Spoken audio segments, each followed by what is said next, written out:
¿Qué tal están? La neurofilosofía de Patricia Churland representa uno de los giros más radicales y transformadores en la historia reciente de la filosofía de la mente, pues propone una integración profunda e inseparable entre la filosofía y la neurociencia que desafía siglos de tradición especulativa desconectada de la evidencia empírica. Churland nació en 1943 y es una filósofa canadiense-estadounidense que fundó formalmente la disciplina de la neurofilosofía en 1986, con la publicación de su obra fundamental. En este sentido, hay que señalar que sus investigaciones pues realmente han tenido un gran impacto y se puede afirmar también que sus ideas han permeado profundamente el pensamiento contemporáneo a través de conferencias, artículos y de su segunda obra mayor, traducida al español, El cerebro moral, lo que la neurociencia nos cuenta sobre la moralidad, publicada en español por la editorial Paidós en 2012 y reeditada en 2019 con un nuevo prólogo de la autora. En esta obra traducida, Churland sostiene con firmeza que la moralidad se origina en la biología del cerebro y que los valores morales están arraigados en la conducta habitual de todos los mamíferos, manifestándose especialmente en el cuidado de la prole y en la llamada plataforma neurológica de la vinculación emocional, que, modificada por la cultura y el aprendizaje, se extiende más allá del círculo familiar estrecho hacia formas más amplias de cooperación y justicia. La neurofilosofía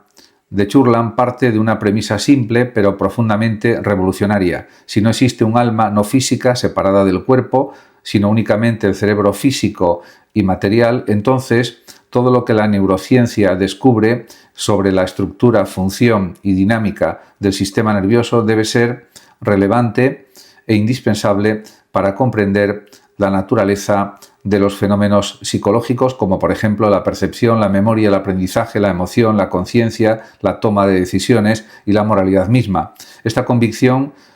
la llevó a la conclusión audaz que cambió para siempre el curso de la filosofía de la mente, para hacer filosofía de la mente de manera significativa, rigurosa y verdadera. Era necesario involucrarse activamente con la ciencia del cerebro, integrar sus hallazgos en los marcos teóricos filosóficos y someter las intuiciones tradicionales a la prueba de la evidencia neurobiológica. El núcleo de la neurofilosofía de Churland se basa en el principio materialista monista de que la mente es una función del cerebro físico y no una sustancia separada, dualista o inmaterial, lo que implica que es simplemente imposible entender adecuadamente los fenómenos mentales sin basarse en la evidencia empírica y los modelos explicativos proporcionados por la neurociencia. Para Churland, la antigua tradición filosófica, que exploraba conceptos como la conciencia, la percepción, la voluntad y el conocimiento desde sillones académicos, sin consultar los datos empíricos del cerebro, había llegado a un punto de estancamiento teórico y necesitaba urgentemente ser revitalizada por el contacto directo con la ciencia. Esta posición naturalista radical rechaza cualquier forma de dualismo cartesiano que postule la existencia de una res cogitans separada de la res extensa y en su lugar propone un monismo materialista donde todo lo mental es necesariamente cerebral, aunque no necesariamente reducible de manera simple y directa a nivel de neuronas individuales en todos los casos. Patricia Churland, no aboga por un reduccionismo grosero que pretenda explicar todos los fenómenos mentales exclusivamente en términos de disparos neuronales individuales, sino por un reduccionismo sofisticado y gradual desde los niveles explicativos de la psicología y la neurociencia que coevolucionan y se integran progresivamente con la psicología popular o psicología implícita, siendo gradualmente corregida, refinada y en algunos casos reemplazada por vocabularios neurocientíficos más precisos. La metodología que Churland propone para la neurofilosofía implica precisamente esta coevolución de la filosofía y la neurociencia con la pérdida progresiva de sus fronteras disciplinares tradicionales, donde la filosofía no debe simplemente aplicar los hallazgos de la neurociencia a problemas filosóficos preexistentes, sino que debe reformularse profundamente a la luz de lo que la ciencia descubre, mientras que simultáneamente la neurociencia se beneficia de la clarificación conceptual, el rigor metodológico y el análisis crítico que la filosofía aporta. Uno de los aportes más importantes y controvertidos de Patricia Churland es su planteamiento eliminativista respecto a ciertos conceptos tradicionales de la filosofía de la mente y la psicología popular. Según Churland, existe lo que ella denomina psicología implícita o false psychology, que es la teoría precientífica que utilizamos cotidianamente para entender y predecir el comportamiento propio y ajeno, recurriendo a conceptos como creencias, deseos, intenciones, sentimientos conscientes y estados mentales conscientes entendidos de manera intuitiva. Esta psicología popular, argumenta Churland, es una teoría precientífica rudimentaria que, al igual que otras teorías precientíficas del pasado, como la alquimia o la medicina de los humores, será progresivamente reemplazada, corregida o eliminada por un vocabulario más preciso y empíricamente fundamentado, proveniente de la neurociencia. Este planteamiento se denomina eliminativismo o materialismo eliminativo, la idea radical de que ciertos conceptos tradicionales de la mente deben ser descartados porque no tienen correlato real en la estructura funcional del cerebro, simplemente porque el cerebro no funciona de la manera que la psicología popular supone. Por ejemplo, el concepto cotidiano de creencia como una entidad discreta y unitaria almacenada en la mente, podría no tener un equivalente real en la organización del cerebro, que en realidad opera mediante redes neuronales distribuidas, conexiones sinápticas plásticas y procesos de procesamiento paralelo que no se simplifican a creencias en el sentido intuitivo. Este eliminativismo ha sido relevante para el desarrollo de modelos psicológicos basados en redes neuronales artificiales, aprendizaje automático y procesamiento distribuido de la información, donde la cognición emerge de la interacción de millones de unidades simples conectadas en lugar de operar mediante reglas simbólicas y estados mentales discretos. En el ámbito de la conciencia, uno de los problemas más difíciles y enigmáticos de la filosofía de la mente, Churland adopta una postura que ha sido descrita como reduccionista, pero no simplista. Ella argumenta que la conciencia, lejos de ser un misterio inescrutable o una propiedad mágica, no física, es un fenómeno biológico natural que emerge de procesos neurofisiológicos complejos en el cerebro. Churland hace una defensa enérgica del reduccionismo científico, entendido como la práctica usual de explorar y entender un objeto o problema, disecándolo en sus partes constituyentes y explicando sus propiedades con base en las de estos componentes y de sus interacciones sin perder información explicativa relevante. Esto no significa que Churland crea que la conciencia pueda explicarse completamente en términos de un solo tipo de neurona o un solo neurotransmisor, sino que sostiene que la conciencia es el producto de la actividad coordinada de múltiples sistemas cerebrales interactuando en redes complejas y que comprender estos sistemas y sus interacciones es la clave para comprender la conciencia misma.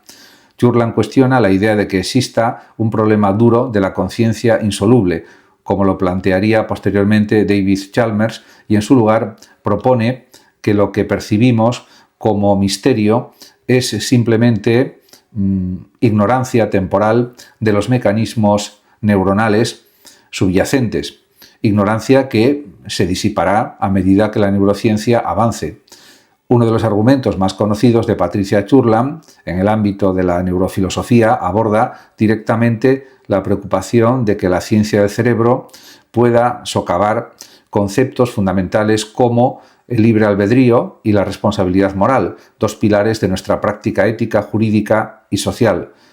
Muchos temen que si nuestras decisiones y acciones son el resultado de procesos neuronales causales determinados por leyes físicas, entonces el libre albedrío sería una ilusión y la responsabilidad moral carecería de fundamento.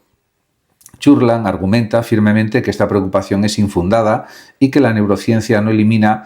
ni desacredita estas ideas fundamentales. De hecho, la neurociencia nos ayuda a comprender su base biológica real. Su razonamiento es profundo y matizado. Una decisión responsable no puede ser una decisión sin antecedentes causales, pues si una decisión fuera completamente incausada e indeterminada, no tendríamos control sobre ella y por lo tanto no podríamos ser considerados responsables en ningún sentido significativo.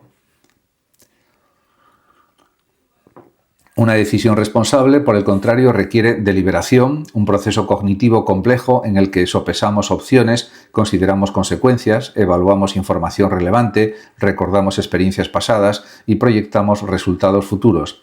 Patricia Churland sostiene que el cerebro es una máquina de deliberación increíblemente sofisticada, capaz de llevar a cabo precisamente los procesos causales complejos que subyacen a la toma de decisiones responsables. La capacidad del cerebro para la planificación a largo plazo, la evaluación de riesgos, la anticipación de resultados, la inhibición de impulsos inmediatos en favor de objetivos a largo plazo, la consideración de las perspectivas de otros y la regulación emocional,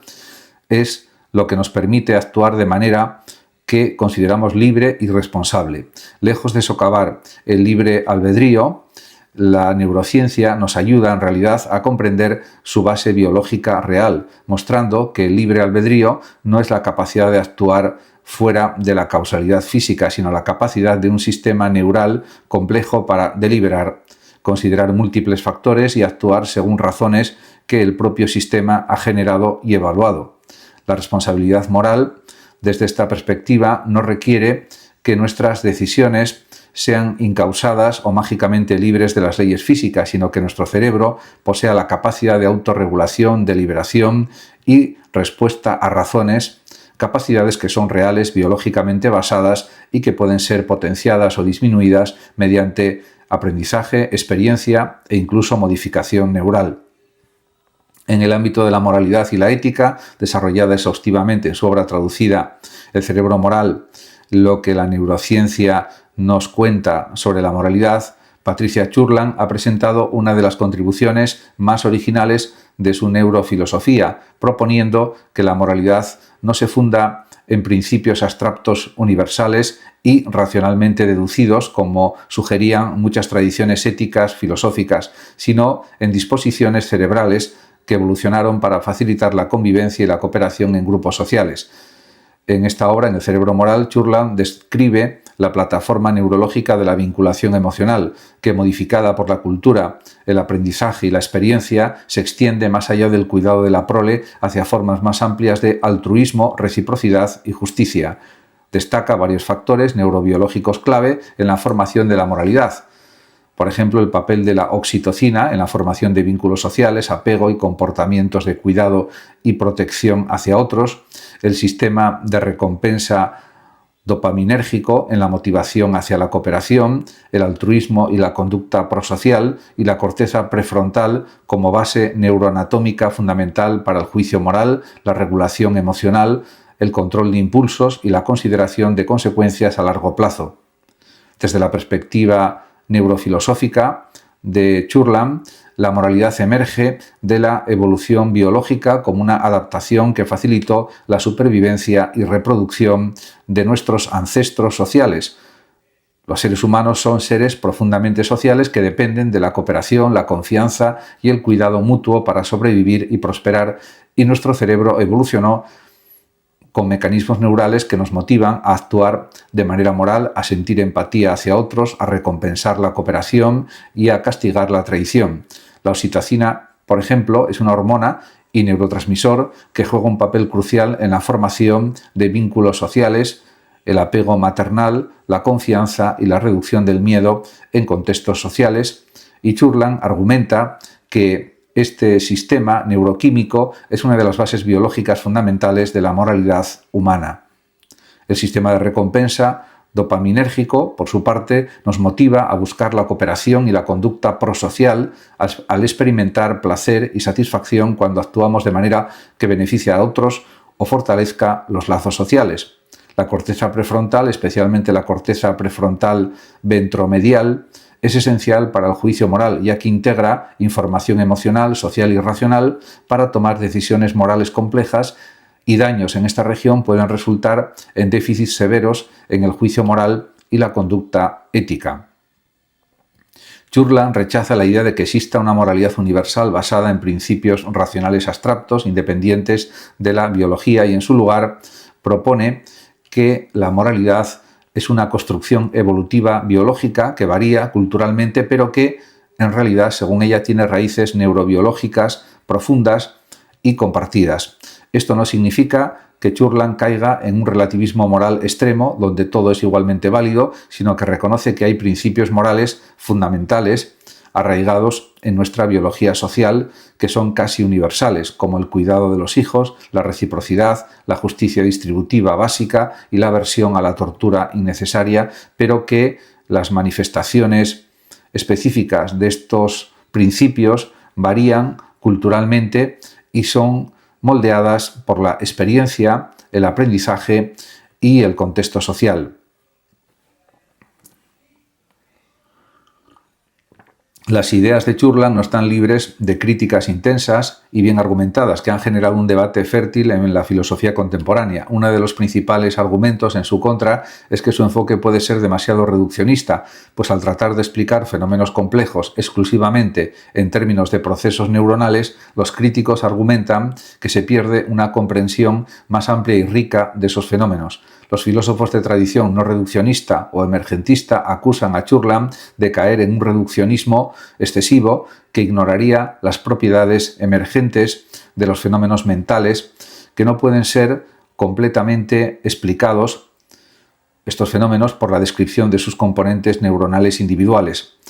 Otro argumento crítico, centrado en la acusación de biologismo, sostiene que la neurofilosofía de Churland sugiere que todos los aspectos de la mente humana pueden y deben ser explicados biológicamente, dejando de lado factores culturales, sociales y emocionales que también influyen profundamente en la experiencia humana.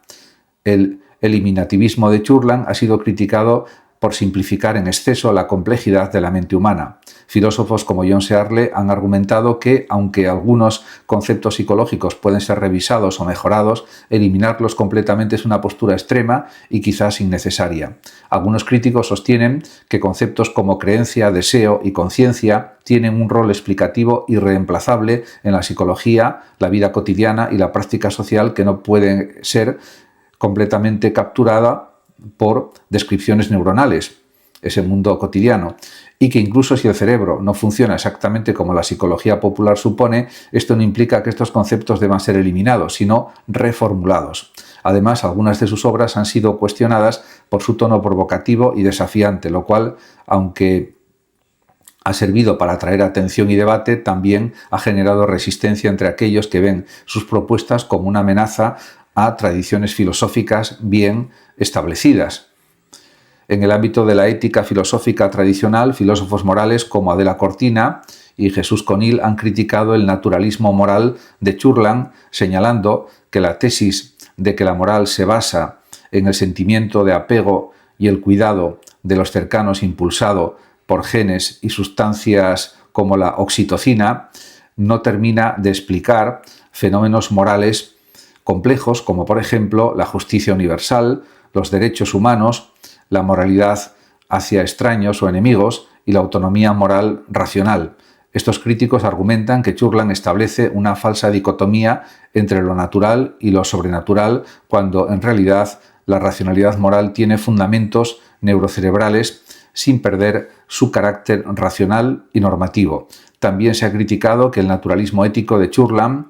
no puede explicar adecuadamente la obligación moral categórica, el deber por el deber, ni la capacidad humana de actuar contra nuestros impulsos naturales por principios racionales. Si la moralidad es simplemente una adaptación evolutiva para la cooperación, se pregunta cómo fundamentar críticas morales o a prácticas socialmente aceptadas pero moralmente reprobables como la esclavitud o el genocidio. Por otro lado, algunos filósofos tradicionales han malinterpretado a Churland creando un hombre de paja al sugerir que ella afirma que la neurociencia es tanto necesaria como suficiente para entender la mente en su totalidad, cuando Churland aclara repetidamente que la neurociencia es necesaria pero no suficiente.